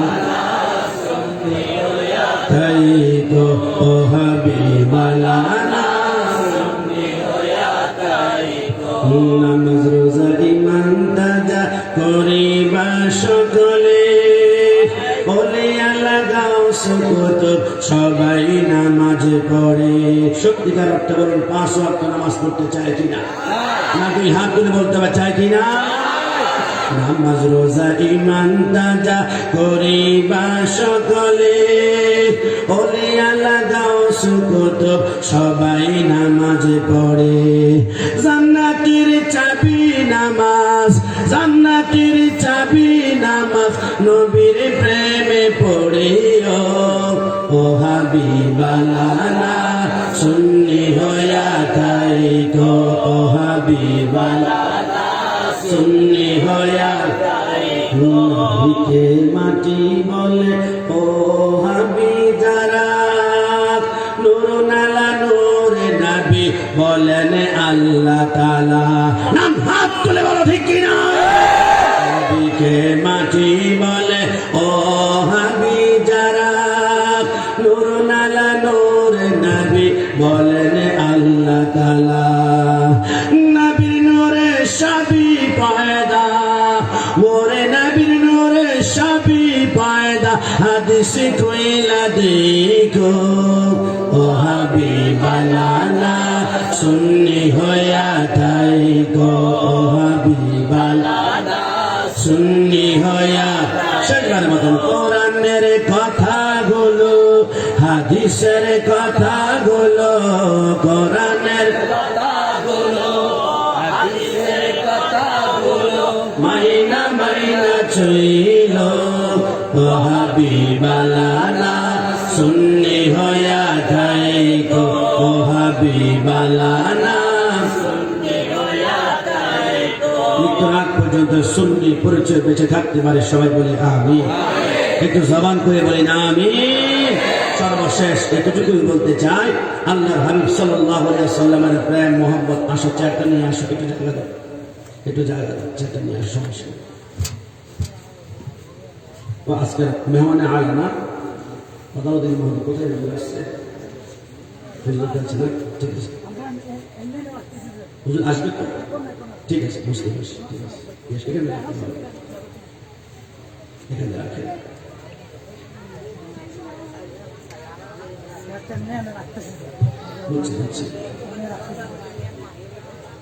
সবাই জবান করে বলি একবার আলহামদুলিল্লাহ, আলহামদুলিল্লাহ, আর একটু জবান করে আলহামদুলিল্লাহ। তাহলে সর্বশেষ এতটুকুই বলতে চাই যে আমরা হক বাতিলের মধ্যে পার্থক্য করতে গেলে আপনারা অনায়াসে বুঝতে পারবেন। একটু সামনে ভাইয়া সাউন্ডটা আর একটু সামান্য মনিটরটা একটু দেন। হক বাতিলের পার্থক্য বুঝতে গেলে সর্বশেষ আমাদের যেটা বুঝতে হবে, আপনারা দেখবেন হককে বাতিলকে আপনারা নিজেরাই বুঝতে পারবেন। কোন হুজুর কেমন ভাবে আসুন না, বর্তমান সমাজে অসংখ্য জায়গার মধ্যে যখন মাহফিল হয়, মাহফিলের মধ্যে অনেক ভাইয়েরা নারায়ে তাকবীরের স্লোগান দেওয়ার পরে নারায়ে রিসালাত যখন বলে, অসংখ্য বক্তা মাথার মধ্যে টুপি, মুখে দাড়ি, গায়ের মধ্যে পাঞ্জাবি লাগিয়ে বলে এই ফালতু স্লোগান বন্ধ করো, ইয়া রাসূলুল্লাহকে ফালতু বলতে চায়। আমার কষ্ট লাগলো, তুমি মুসলমান হয়ে মাথায় টুপি, মুখে দাড়ি লাগে ইয়া রাসূলুল্লাহকে ফালতু স্লোগান বলো। কিন্তু একজন খ্রিস্টান, নাম তার মাইকেল এসার, মাইকেল এসার একটা খ্রিস্টান, সে বলে আমি চিন্তা করলাম আমি 100 মনীষীর জীবন নিয়ে একটা জীবনে লিখবো। মাইকেল এসার বলে আমি চিন্তা করলাম যে এই বইটার প্রথমে এমন একজন মানুষের নাম থাকবে, যে মানুষের নাম থাকলে হিন্দু গ্রহণ করবে, বৌদ্ধ গ্রহণ করবে, খ্রিস্টান গ্রহণ করবে, চাকমা গ্রহণ করবে, মারমা গ্রহণ করবে। মাইকেল এসার সে কিন্তু খ্রিস্টান, সে চিন্তা করলো আমার এই বইটার নাম হচ্ছে দ্য 100 ম্যান, 100 মনীষীর জীবনী। এই 100 মনীষীর জীবনী বইটা যে কোনো লাইব্রেরি বলেন, যে কোনো দোকানে বলেন, যে কোনো লঞ্চে বলেন, যে কোনো বাসে বলেন, যে কোনো জায়গার মধ্যে আপনি পাবেন। মাইকেল এসার বলে আমি চিন্তা করলাম আমি বইটা লিখবো 100 মনীষীর জীবনী, তবে এই বইটার প্রথমে এমন একজন মানুষের নাম আনবো যেই নাম আনলে হিন্দু, বৌদ্ধ, খ্রিস্টান সবাই গ্রহণ করবে। মাইকেল এসার বলে আমি চিন্তা করলাম বইটার প্রথমে যার নাম আনবো, আমি চিন্তা করলাম আলবার্ট আইনস্টাইন, আমি চিন্তা করলাম সক্রেটিস, আমি চিন্তা করলাম প্লেটো, আমি চিন্তা করলাম অ্যারিস্টটল, আমি চিন্তা করলাম জর্জ ওয়াশিংটন, আমি চিন্তা করলাম আলেকজান্ডার দ্য গ্রেট, আমি চিন্তা করলাম আলফ্রেড নোবেল, আমি চিন্তা করলাম জুলিয়াস সিজার, আমি চিন্তা করলাম আব্রাহাম লিঙ্কন, আমি চিন্তা করলাম অ্যাডলফ হিটলার, আমি চিন্তা করলাম লেনিন, আমি চিন্তা করলাম রানী এলিজাবেথ, আমি চিন্তা করলাম মার্টিন লুথার, আমি চিন্তা করলাম চেঙ্গিস খান, আমি চিন্তা করলাম জন মিল্টন, আমি চিন্তা করলাম মাও সেতুং, আমি চিন্তা করলাম মহাত্মা গান্ধী, আমি চিন্তা করলাম রবি ঠাকুর, আমি চিন্তা করলাম কাজী নজরুল ইসলাম, আমি চিন্তা করলাম গৌতম বুদ্ধ, আমি চিন্তা করলাম শেক্সপিয়ার, আমি চিন্তা করলাম কম্পোসিয়ার, আমি চিন্তা করলাম হেলেন কেলার, আমি চিন্তা করলাম নোবেল কেফলার, আমি চিন্তা করলাম নেপোলিয়ন, আমি চিন্তা করলাম টমাস এডিসন, আমি চিন্তা করলাম মার্টিন রাসেল, আমি চিন্তা করলাম টমাস, আমি চিন্তা করলাম স্যামুয়েল হেনিম্যান, আমি চিন্তা করলাম টমাস স্টালিন, আমি চিন্তা করলাম হোসেমি, আমি চিন্তা করলাম মেরি কুরি, আমি চিন্তা করলাম ম্যাক্সিম গুরকি, আমি চিন্তা করলাম আইজ্যাক নিউটন। না, কারোর মধ্যে অর্থনীতির জ্ঞান নাই, কারোর মধ্যে সমাজনীতির জ্ঞান নাই, কারোর মধ্যে পরিণতির জ্ঞান নাই, কারোর মধ্যে রাজনীতির জ্ঞান নাই, কারোর মধ্যে সাটার অ্যাকাউন্টার নাই, কারোর মধ্যে অ্যালজেব্রা নাই, কারোর মধ্যে বীজগণিত নাই, কারোর মধ্যে ম্যাথমেটিক নাই, কারোর মধ্যে দুনিয়ার কোন যুক্তিবিদ্যার জ্ঞান পাওয়া যায় না। মাইকেল স্যার বলে, আমি চিন্তা করতে লাগলাম পৃথিবীর জমিনে এমন একজন মানুষকে পাওয়া যাবে যার ভিতরে কোন কায়নাতের জ্ঞান রয়েছে। মাইকেল স্যার বলে, আমি তন্ন তন্ন করে খুঁজলাম পৃথিবীর জমিনে এমন একজন মানুষকে পাওয়া যাবে যার ভিতরে আসমানের জ্ঞান আছে, জমিনের জ্ঞান আছে, নানার জ্ঞান আছে, মামার জ্ঞান আছে। মাইকেল স্যার বলে, হ্যাঁ আমি পেয়ে গেলাম এমন একজন মানুষ যার ভিতরে কুল কায়নাতের জ্ঞান রয়েছে। মাইকেল স্যার বলে, খোদার কসম তিনি অন্য কেউ নয়, তার সম্পর্কে আমার আল্লাহ বলেছে আর রহমান আল্লামাল কোরআন, তার সম্পর্কে আল্লাহ বলেছে ইয়াসিন তোহা, তার সম্পর্কে আল্লাহ বলেছে ইয়া আইয়ুহাল মুযাম্মিল ইয়া আইয়ুহাল মুদ্দাসসির, তার সম্পর্কে আমার আল্লাহ বলেছে ওয়া আল্লামাকা মা লাম তাকুন তা'লাম। মাইকেল স্যার বলে তিনি অন্য কেউ নয়, আখির জামানার নবী সাইয়্যিদুল মুরসালিন ফাতিমুন নবী শাফিউল মুসলিমিন আনিসুল গারিবিন রাহমাতাল লিল আলামিন। মাইকেল স্যার বলে, এতক্ষণ পর্যন্ত আমি খ্রিস্টান ছিলাম, ওই নবীর আদর্শ দেখে, ওই নবীর জ্ঞান দেখে, ওই নবীর সম্মান দেখে, ওই নবীর ইজ্জত দেখে আমি খ্রিস্টান থেকে এখন মুসলমান হয়ে গেলাম। আমার কষ্ট, আমার দুঃখ, আমার ফকির ভাইরা, আশিক রাসূল ভাইরা, একজন খ্রিস্টান রাসূলের শান দেখে দেখে দেখে দেখে মুসলমান হয়ে গেল। আর তুমি মুসলমান হয়ে মাথায় টুপি লাগিয়ে গায়ে পাঞ্জাবি লাগিয়ে সরকার মদিনা ইয়া রাসূলুল্লাহকে ফালতু স্লোগান বলো, রাসূলকে নিরাকার বলো, তোমরা হচ্ছে আন্তর্জাতিক মুনাফিক। ডান হাত তুলে বলো ঠিক কিনা?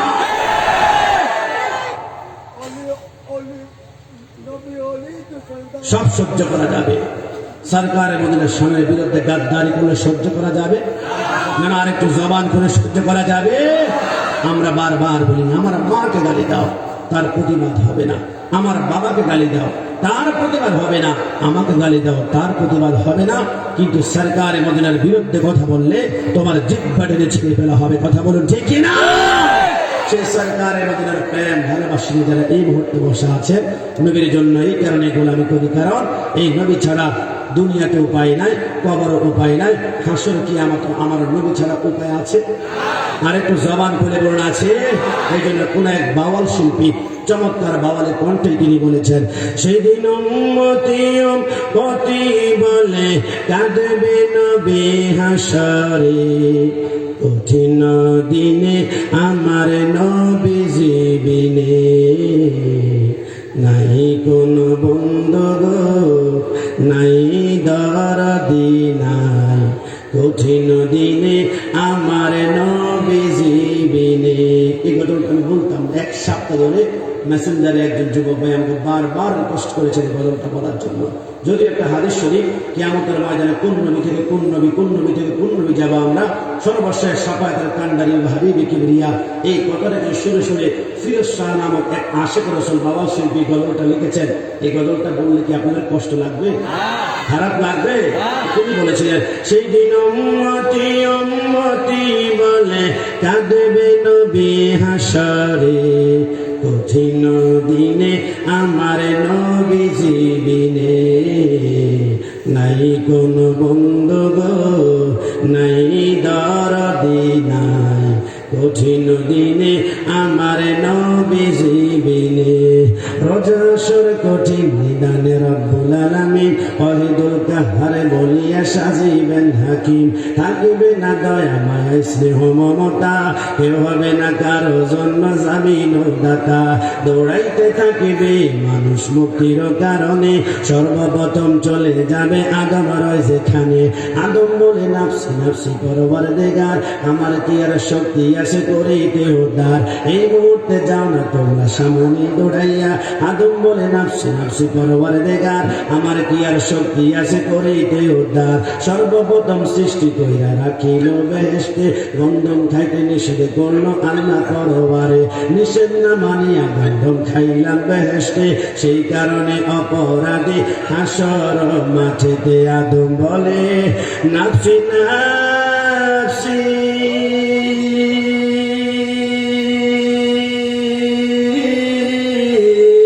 আমি সেই কারণে লজ্জা পাইছি রে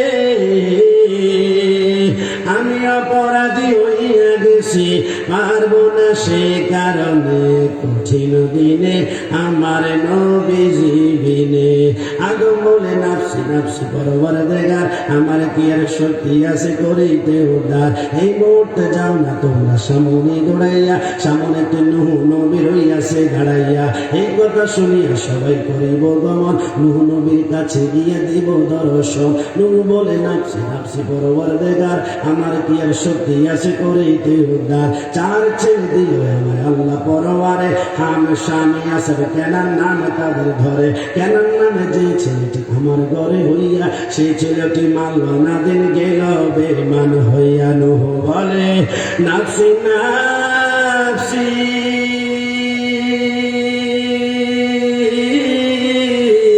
আমি সে কারণে লজ্জা পাইছি রে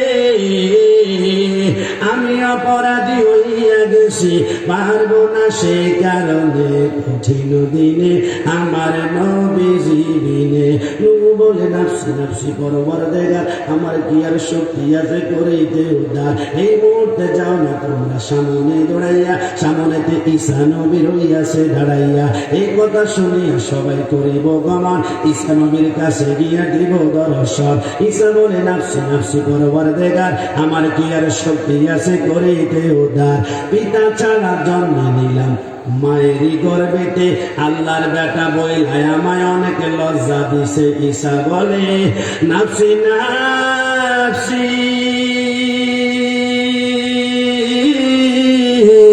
আমি সেই কারণে লজ্জা পাইছি রে আমি অপরাধী হইয়া গেছি পারবো না সেই কারণে কঠিন দিনে আমার নবীজি বিনে ঈসা বলে নাফসি নাফসি পরওয়ারদিগার আমার কি আর শক্তি আছে করিতে উদ্ধার এই মুহূর্তে যাও না তোমরা সামনে দৌড়াইয়া সামনেতে হাবিবুল্লাহ রইয়াছে দাঁড়াইয়া তুই হাত তুলে বলি ইয়া রাসূলুল্লাহ যাইয়া দেখি দিনের নবী দিনের পয়গাম্বরে সিজদা দিয়া পড়িয়াছে আল্লাহর দরবারে আল্লাহ বলো নবদোস্ত শুনো মন দিয়া এই মুহূর্তে সিজদা খানা লওনা উঠাইয়া 90 বছর আয়ু দিলাম দুনিয়ার ভিতরে 27 বছর কাটাই নিলাম মেরাজের ভিতরে 63 বছর দোস্ত তুমি গেছো পাইয়া সারা জীবন কি দিয়েছ উম্মতি বলিয়া হাসরের ময়দানে দোস্ত কাটতে দিব না যাহা চাহা চাইবা তুমি ফেরত দিব না সাবায়াতের বার দোস্ত তুমি গেলাম দিয়া এই মুহূর্তে সিজদা খানা লওনা উঠাইয়া আর যত নবী রাসূল হাসরের ময়দানে আফসোস করে মরবে তারা আল্লাহর দরবারে নবী না হইয়া যদি উম্মত হতে পারলে এই জীবনটা ধন্য হতো হাসর মাঠেতে এমন দয়ালু নবী আমরা ছিলাম না বনের পশু নবী ছিল মানুষ ছিল না লা ইলাহা ইল্লাল্লাহ মুহাম্মদ রাসূল এই কালিমা পড়ো রে মন কোরআন বুলবুল কাঁদেন নবী ইয়া উম্মতি আমার উম্মতের কি হবে গতি রে আমি নবীর প্রেমে পড়ে পাগল হয়ে গিয়েছি কঠিন দিনে আমার নবীজি বিনে নাই কোনো বন্ধু গো নাই দরদি নাই নবী বিনে আমার নবীজি বিনে কিয়ামতের ময়দানে আমার নবী ছাড়া কোনো উপায় আছে আর একটু জবান খুলে বলুন আছে একটু ডান হাত তুলে বলুন আছে তো ওই নবীর গোলামি যদি না করি আমরা কার জন্য গোলামি করবো সর্বশেষ সেই জন্য আমরা বলি ওই নবীর পক্ষে আমরা যতবার স্লোগান দিব আমরা ততবার বুঝতে হবে আহলে সুন্নাত ওয়াল জামাত আমরা হকপন্থী আছি বাতিল এবং হকের মধ্যে পার্থক্য করার জন্য একটা পয়েন্ট আমাদের জন্য বাস্তবায়ন হয় তারা বাতিলরা মনে করে নবী আমার মতো আর আমরা মনে করি রাসূল কখনো আমার মতো হতে পারে একটু জবান খুলে বলেন পারে এই একটা পয়েন্ট সূত্র দিয়ে আমরা হক বাতিল পার্থক্য করতে পারবো। সর্বশেষ ইবাদত হবে একমাত্র আল্লাহর, মুহাব্বত রাসূলুল্লাহ, আর সুহবত হবে ওলি আল্লাহর। কোনো সন্দেহ আছে? আর একটু জবান করে সন্দেহ আছে? সোহবত কেমন ভাবে ওলি আল্লাহর হবে জানেন? কারণ ওলি আল্লাহর সোহবত যদি থাকে তাহলে আমরা মানুষ নয়, একটা কুকুর পর্যন্ত আল্লাহর জান্নাতে চলে যায়। হুজুর বুঝলাম না, কি বলেন? ওলি আল্লাহর সোহবতে কুকুর চলে যায়? আমি বলি হ্যাঁ, তুমি তাহলে শোনো কুকুর কেমন ভাবে যায়। আমার কথা নয়, আমার কথা যদি হয় লাত্তি মেরে ফেলে দাও। আমি কোরআন থেকে এখন দলিল দিব, ওলি আল্লাহকে মহব্বত করলে ডাইরেক্ট কুকুর পর্যন্ত জান্নাতে চলে যায়। বলে হুজুর বুঝলাম না, যদি বুঝতে হয় তাহলে বুঝতে হবে ওলি আল্লাহর পক্ষে যারা আছে এরা জান্নাতি, যারা পরিমাণ কোনো সন্দেহ নাই। আপনি যদি বুঝতে হয় তাহলে চিন্তা করতে হবে। একটা প্রশ্ন আপনাদের মাথার মধ্যে দিয়ে আমি ওলি আল্লাহ সোহবতকে জিনিস আপনাদেরকে 5টা মিনিটে বোঝাবো। প্রশ্নটা হচ্ছে, আমরা দেখি আমাদের কোটি স্কুল মাঠে বলেন, চট্টগ্রাম প্যারেড ময়দানে বলেন, যে কোনো প্রধানমন্ত্রী বলেন, প্রেসিডেন্ট যে কেউ যখন আসবে, আমরা দেখি এক সপ্তাহ থেকে পুলিশ বলেন, র্যাব বলেন, মিডিয়ার বলেন, তাদের হাতের মধ্যে একটা কুকুর থাকে। কুকুর দিয়ে বিভিন্ন জায়গায় তারা নিরাপত্তার দায়িত্ব পালন করে, চেক আপ করায়। কিন্তু পুলিশ ভাই, র্যাব ভাই, মিডিয়ার ভাই, আর্মি ভাই, আপনাদেরকে জিজ্ঞেস করতে চাই, আপনারা কুকুর দিয়ে কেন নিরাপত্তার দায়িত্ব পালন করেন? হাতি আছে, বাঘ আছে, ভাল্লুক আছে, আর কত বড় বড় প্রাণী আছে, কুকুর কেন? এই তথ্যটা পেতে হলে, বুঝতে হলে তোমাকে আইকিউটা আনতে হবে। আল্লাহর মহব্বতের কারণে আল্লাহ কুকুরকে দামি করেছে। বুঝে বলছি বুঝেন নাই, বুঝবেন না। আমরা কোরআন থেকে কথা বলি, সুন্নি জনতা রাসূল সরকার মদিনার ওলি আল্লাহর পক্ষে কথা বললে, ওলি আল্লাহ সোহবতে থাকলে আপনি যে জান্নাতের পথের প্রতীক হবেন। তাহলে 5টা মিনিট সময় দিয়ে মনোযোগ সহকারে শুনুন। আল্লাহর পবিত্র কোরআনুল কারীমে রব্বুল আলামিন ওলি আল্লাহর মহব্বতের কথা বলতে গিয়ে আমার আল্লাহ বলেছেন, সায়াকুলুনা সালাসাতুর রাবিহুম কালবুহুম ওয়া ইয়াকুলুনা খামসাতুন সাদিসুহুম কালবুহুম রাজমান বিল গায়বি। আমার আল্লাহ বলে, আসহাবে কাহাফ যদি হয় 3 জন, 4 নম্বর হচ্ছে কুকুর। আসহাবে কাহাফ যদি হয় 5 জন, 6 নম্বর হচ্ছে কুকুর। আল্লাহ বুঝলাম না, আপনি আসহাবে কাহাফ আল্লাহর ওলির কথা বর্ণনা করেন, এরপর কুকুর কথা কেন বলেন? কুকুর কথা কেন বলেন? আমার আল্লাহ বলে, কুকুর কখনো কোরআনের সাবজেক্ট হতে পারে না, তবে যেই কুকুরের হৃদয়ে আল্লাহর ওলির মহব্বত আছে, ওই কুকুরকে আমি আল্লাহ কোরআনের সাবজেক্ট বানিয়ে দিই। যদি বলি সুবহানাল্লাহ। কেমন ভাবে?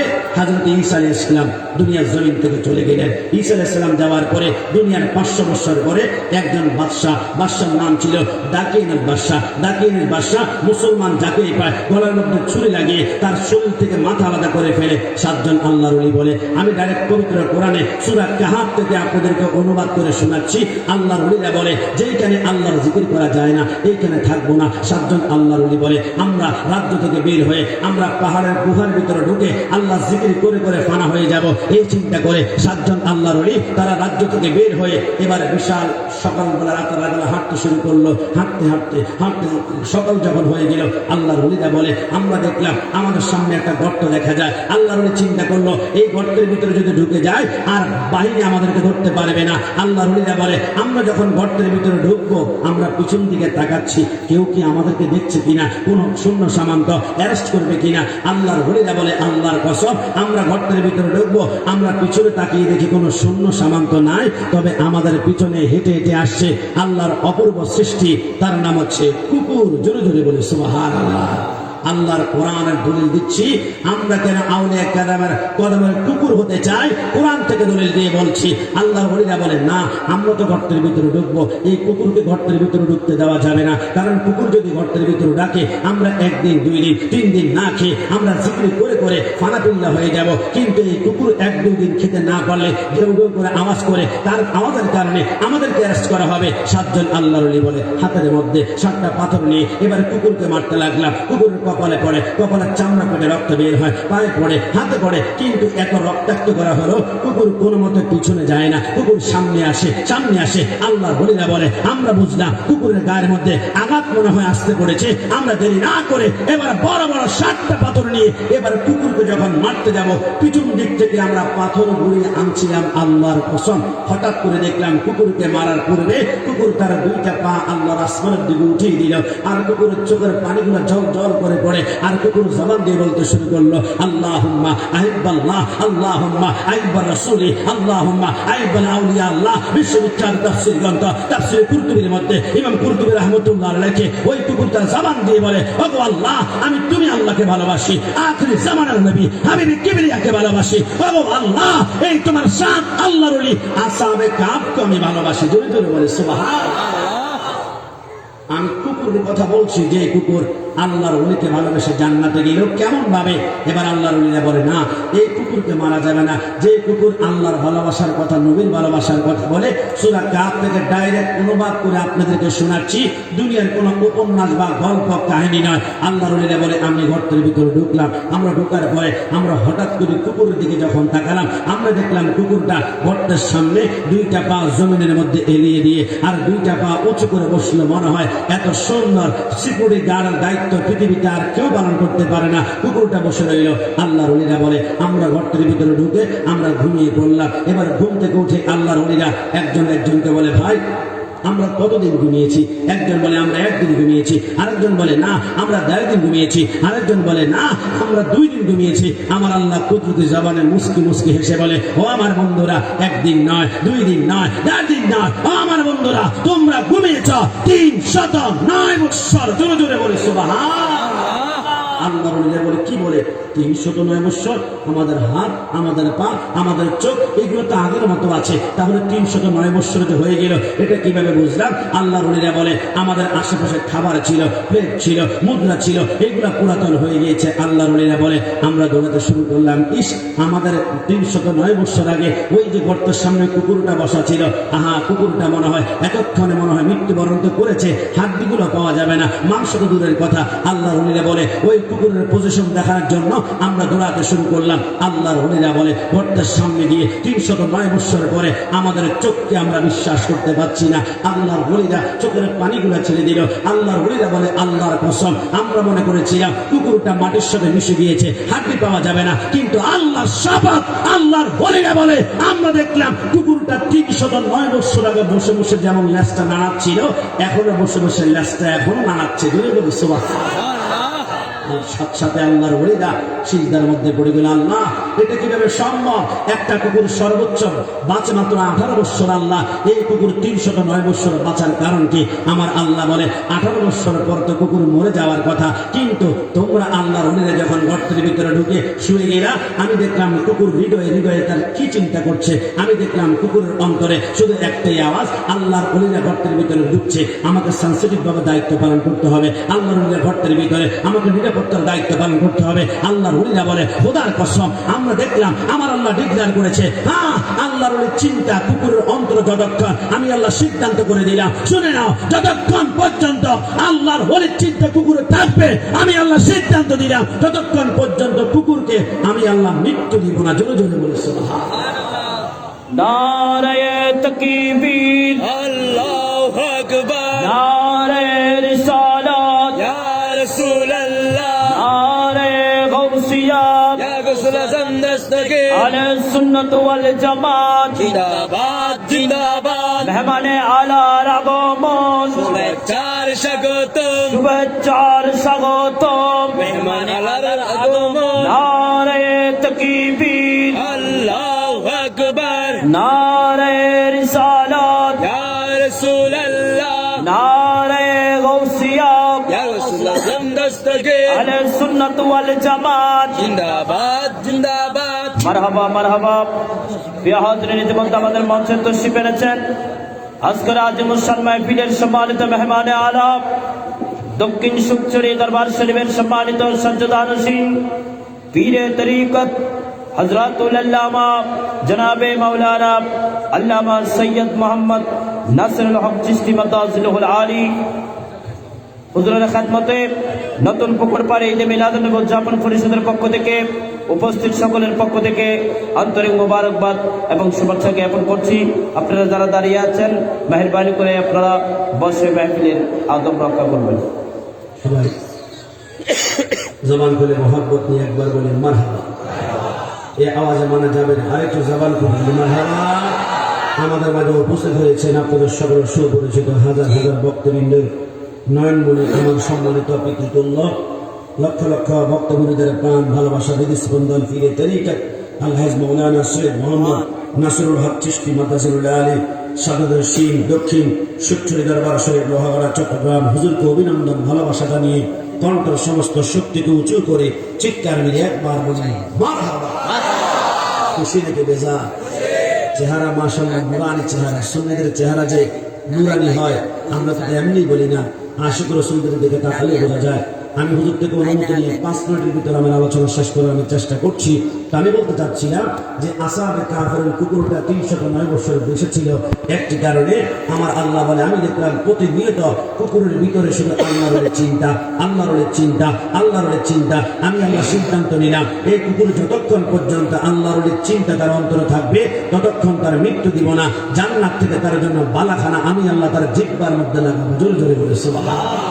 একটা বার চিন্তা করুন, একটা কুকুর যদি এক জায়গা থেকে আল্লাহর ওলিরা অন্ততপক্ষে 20 থেকে 30 হাত দূরত্ব থেকে একটা কুকুর আল্লাহর ওলিকে চিন্তা করার কারণে, স্মরণ করার কারণে, মহব্বত করার কারণে একটা কুকুর ফয়েজ পেয়ে থাকে, তাহলে কুকুরটা আশরাফুল মাখলুকাত নয়। আশরাফুল মাখলুকাত তো হচ্ছে আমি গোলাম রাব্বানি কাশিমি, আমার সামনে পটিয়ার আশিক রাসূলের ভাইরা। তাহলে এইখান থেকে ইয়া গৌসুল আজম মদদ কুন বলে চিৎকার করলে খাজা গরিবে নওয়াজকে ডাক দিলে আমার খাজা গরিবে নওয়াজ ফয়েজ দেওয়ার ক্ষমতা আছে কিনা?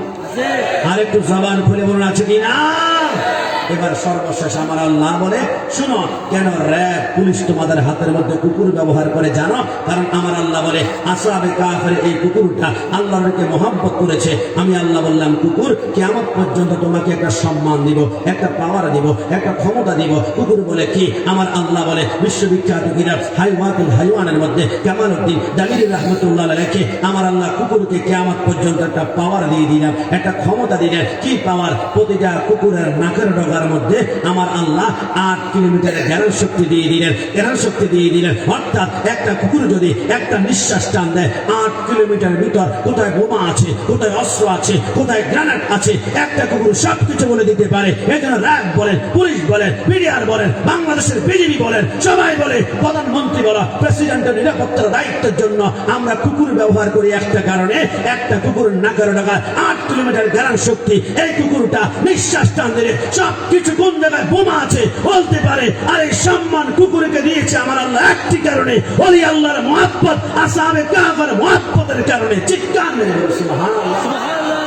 একটা কুকুর যদি আল্লাহর ওলিকে মহব্বত করে 8 কিলোমিটারের মতো গ্রাম শক্তি পাওয়ার পেয়ে থাকতে পারে, আশরাফুল মাখলুকাত ওলি আল্লাহকে মহব্বত করলে আমরা ফয়েজ পাওয়ার ক্ষমতা আছে কিনা? আর একটু জবান খুলে বলুন আছে কিনা? আমার ভাইরা সর্বশেষ ওই কুকুরটার নাম হাদিস শরীফে এসেছে কিতমির, এবং কুকুরটা কুল্লু মান আলাইহা ফান ওয়া ইয়াবকা ওয়াজহু রাব্বিকা যুল জালালি ওয়াল ইকরাম। तमाम দুনিয়া যখন নস্যাৎ হয়ে যাবে একমাত্র মানুষ এবং জিন জাতি ছাড়া কেউ জান্নাতে যাবে না, সম্পূর্ণ বিচার করে মাটির সাথে মিশিয়ে দেওয়া হবে। তবে হ্যাঁ, আল্লাহর কিছু প্রাণী আছে যারা জান্নাতে যাবে, তার মধ্যে অন্যতম হচ্ছে আসহাবে কাহফের ওই কুকুরটা আল্লাহর জান্নাতে যাবে। হাইওয়াতুল হাইওয়ানের মধ্যে লেখে ওই কুকুরের নাম হচ্ছে কিতমির। চলুন আমরা সবাই কুকুরকে প্রশ্ন করি। আমার কুটিয়ার ভাইয়ারা, আমার এই মুহূর্তে যারা আমাদের কিল্লা থেকে আমার কমি ভাইরা শুনতে পাচ্ছেন, আপনাদেরকে কোনো আগমন নয়, একটা গালি এখনো দেই নাই, গালি একটা দিব না। কারণ সরকারের মধ্যে প্রেমের কথা বলেই তো শেষ করতে পারছি না, ওলি আল্লাহর মহব্বতের কথা বলে শেষ করতে পারছি না, গালি কোথায় দিব?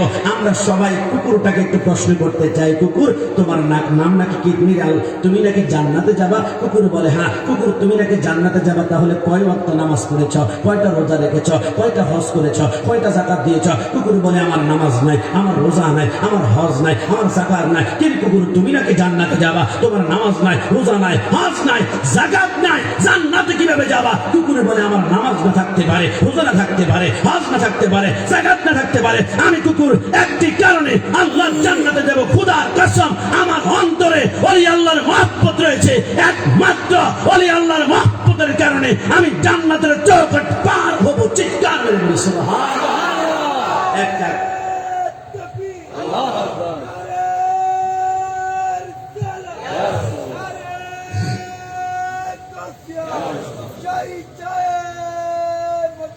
একটা কুকুর যদি আল্লাহর ওলিকে মহব্বত করার কারণে জান্নাতে যেতে পারে, আমরা ওলি আল্লাহকে মহব্বত করলে, দরবার শরীফের পীর সাহেবদের চরণে থাকলে, শাহ আমানত শাহ বাইদ মুস্তাফি রহমতুল্লাহ আলাইহি আল্লাহর ওলিকে মহব্বত করলে জান্নাতে যাওয়ার সুযোগ আছে কিনা? আর একটু জবান পরিমাণ আছে কিনা? তাই মনে রাখতে হবে, ওলি আল্লাহ তাজিম না রাখলে আপনি মুসলমান পরিচয় দিতে পারবেন না। কারণ এই বাংলাদেশে ইসলাম কোন পয়গাম্বর আনেনি, কোন নবী আনেনি, কোন রসুল আনেননি। এই বাংলাদেশে ইসলাম এনেছেন একমাত্র ওলি আল্লাহরা। শাহ আমানত শাহ রহমতুল্লাহ আলাইহি, শাহ মাহমুদ শাহ, হযরত শাহজালাল, শাহ কোরআন, আল্লাহর ওলির মাধ্যমে ইসলাম এনেছে। কেউ যদি ইসলামকে বাংলা জমিন থেকে মুছতে চায়, ইসলামকে রাষ্ট্রধর্ম মানতে না চায়, বুঝতে হবে সেই একদিন ধ্বংস হয়ে যাবে। কিন্তু ইসলামের যাররা পরিমাণ ক্ষতি কেউ করতে পারবে? এ জবান করে বলুন, পারবে? তাজা খবর আপনারা আমার থেকে ভালো জানেন, বাংলাদেশের এক ডাক্তার, মাথার মধ্যে চুল নাই, প্রতিমন্ত্রী ছিল, কিন্তু ইসলাম রাষ্ট্রকে ইসলাম ধর্ম মানতে চায় না। কি পাগলামি! কয়েকটা মাস দেখলাম পাগলামি করছে। বিসমিল্লাহ, সংবিধান থেকে উঠিয়ে দিবে, কি আবল খবর কথা বলছে। আমরা অপেক্ষা ছিলাম তার অবস্থাদারি কেমন হয়, সে কতদিন যদি হয়, অপমান হয়। কিন্তু আমরা দেখেছি কিছুদিন পরে, গতকালকে সে বাংলাদেশ বর্ডার পার হয়ে যখন কানাডার জন্য গিয়েছিল, সফরে গিয়েছিল, সেই কানাডায় তাকে ঢুকতে দেওয়া হয়নি। কারণ যে ইসলামকে ছিন্ন করতে চাইবে তার স্থান কোথায় হতে পারে? এই জবান করে বলুন, পারে? তার মনে রাখা দরকার ছিল, ফেরাউন ইসলামের বিরুদ্ধে আচরণ করে নীল নদের মধ্যখানে পানে ধাক্কায় কিন্তু থাপ্পড়ে মরে গিয়েছে। তার চিন্তা করা দরকার ছিল, নমরুদ ইব্রাহিম আলাইহিস সালামের বিরুদ্ধে আচরণ করে, ইসলামের বিরুদ্ধে আচরণ করে একটা ল্যাংড়া মশার কামড় খেতে মৃত্যুবরণ হয়েছিল। তার একটা বার চিন্তা করা দরকার ছিল যে আবু জাহেল, যার নাম ছিল আবুল হাকাম, রাসূলের বিরুদ্ধে আচরণ করে আবু জাহেল হয়ে গেল। তার বাড়ি এখন টাট্টিগোলা, প্রস্রাব, পায়খানার আড্ডাখানা হয়ে গিয়েছিল। তার জেনে রাখা দরকার ছিল, হযরত ইমাম হোসেনের বিরুদ্ধে আচরণ করে, ইসলামে আঘাত করে ইয়াজিদ কিন্তু নাস্তানাবুদ হয়ে গিয়েছে। পৃথিবীর জমিনে যারা ইয়াজিদের পক্ষে কথা বলে তার সন্তানের নাম ইয়াজিদ সে রাখতে পারে না, তার বুক কাঁপে। তার একটাবার চিন্তা করা দরকার ছিল, এই দেশটা হচ্ছে মুসলমানের, এই দেশে 95% মুসলমান, এই দেশে হিন্দু থাকবে, বৌদ্ধ থাকবে, খ্রিস্টান থাকবে, তবে এই দেশে ইসলাম হচ্ছে মুসলমানদের। এই দেশটা মুসলমানের। 1971 সালে 30 লক্ষ রক্ত ঝরেছিল মুসলমানদের। ইসলামে কথা বললে তার জিভ পেটে চিড়ে ফেলা হবে না। হাত তুলে বলো ঠিক না? কি করেছো? কি লাঞ্ছিত, কি বঞ্চিত অবস্থা! আজকে তুমি একটা প্রতিমন্ত্রী ছিলা, কত পাওয়ার ছিল, তুমি যেখান দিয়ে যাও প্রটোকল তোমার পিছনে শত শত পুলিশ, যেখানে যাও মানুষ তোমাকে সেলুট দেয়, মহব্বত করে। আজকে ইসলামের বিরুদ্ধে আচরণ করে তোমার মন্ত্রিত্ব চলে গেল, ইসলামের বিরুদ্ধে আচরণ করে তোমার পদ চলে গেল, ইসলামের বিরুদ্ধে আচরণ করে সংসদের সে বিএপি চেয়ার পর্যন্ত চলে গেল, সংসদে ইসলামের বিরুদ্ধে আচরণ করে শেষ পর্যন্ত দেশ ছাড়া হতে হয়েছে। এখন কানাডা ঢুকতে চাও, সেইখানে ঢুকতে দেওয়া হয় না। ওইখানে আজকে দুবাই ঢুকতে চাও, দুবাই ঢুকতে দেওয়া হয় না। আবার বাংলাদেশে এখন ফিরে আসতে লাগলো। আমার কেন জানি মনে হয় বাংলাদেশের রাস্তাঘাটে হাঁটতে গেলে কত বাড়ি, কত থুতু তার উপরে পড়বে একটি কারণে, কারণ ইসলামের বিরুদ্ধে যারা আচরণ করবে তারা ধ্বংস হবেই হবে। ডান হাত তুলে বলছে, কারণ এই দেশটা আওয়ামী লীগ বলেন মুসলমান, বিএনপি বলেন মুসলমান, জাতীয় পার্টি বলেন মুসলমান, সবার ভিতরে মুসলমান। এই জন্য ইসলাম মুছে দেওয়া যাবে না। তো আমরা মাঝে মাঝে বলতে হয়, ইসলামী দেশের রক্তে আত্মায় আছে মিশে, ইসলাম মিশে আছে নৌকা নাগল কিংবা ধানের শীষে। ইসলামী দেশের কোটি কোটি মানুষের অন্তরে পৌঁছে যাবে না ইসলাম। বাতিল শক্তির ফুৎকারে জনতার নিঃশ্বাসে আছে ইসলাম, প্রাণে প্রাণে বিশ্বাসে আছে ইসলাম। রক্ত সাগরে ঢেলে তবে এসেছে ইসলাম, কচুরি ফানারে এসে আসেনি ইসলাম। ডান হাত তুলে বলুন ঠিক কিনা? কান্তের মতো ছিল স্বাধীনতা সংগ্রামে এই ইসলাম, হানাদার রুখতে যুদ্ধের প্রেরণায় ছিল ইসলাম। অধিকার আদায়ে অকাতরে সাহসীরা দিল প্রাণ সালাম ও বারকাত, রফিক ও জব্বার আরো কত মুসলমান। অধিকার আদায়ে অকাতরে সাহসীরা দিয়া দিল প্রাণ সালাম ও বারাকাত রফিক ও জব্বার আরো কত মুসলমান সবার মুখে বুকে শুধু ইসলাম এই দেশে আছে থাকবে ইসলাম কথা বলুন ঠিক কিনা তাই আমরা বলবো ইসলামের বিরুদ্ধে যারা আছেন এখনো পর্যন্ত নাস্তিক্য বদল করতে চায় প্রতিমন্ত্রী ডাক্তার মুরাদ সাহেব থেকে বুঝে নাও চিনি নাও ইসলামের বিরুদ্ধে আচরণ করে নাস্তানাবুদ হয়ে যাবে।